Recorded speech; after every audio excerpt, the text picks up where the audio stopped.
இதுபோல் பறவைகள், கால்நடைகள், மற்ற உயிரினங்கள் குழாயை திருகி தண்ணி குடிக்கிறது, இல்லை ஏதாவது ஒரு பாட்டிலுக்குள்ளே கல்லை போட்டு குடிக்கிறதெல்லாம் வேடிக்கை எங்கேயோ பார்த்துட்டு இருந்தோம். ஆனால் இது அன்றாட காட்சியாக மாறிடாமல் பார்த்துக்க வேண்டிய ஒரு பெரிய பொறுப்பு, ஒரு எச்சரிக்கை மனித இனத்துக்கு இருக்குங்க.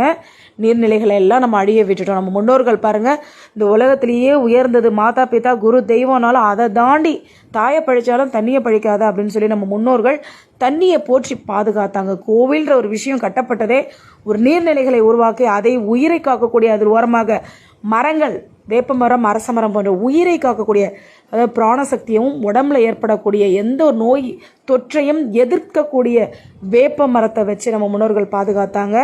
அவை அழியாமல் இருக்கணும்னு தான் குளங்களை உருவாக்கி அதன் ஓரமாக ஒரு கடவுளை உருவாக்கி இயற்கை எப்படி வழிபடணும் அப்படின்றத நம்ம முன்னோர்கள் நமக்கு சொல்லி கொடுத்துருந்தாங்க.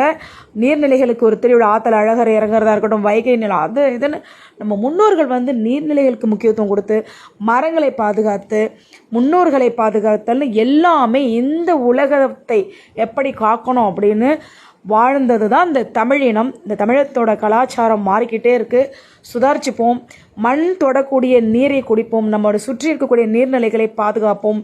அந்த தண்ணி தான் உயிர் நீர், உயிர் சத்துள்ள நீர் அப்படின்றத உணர்ந்து நீரை அருந்துவோம். அதிக அளவான நோய்கள் பரவ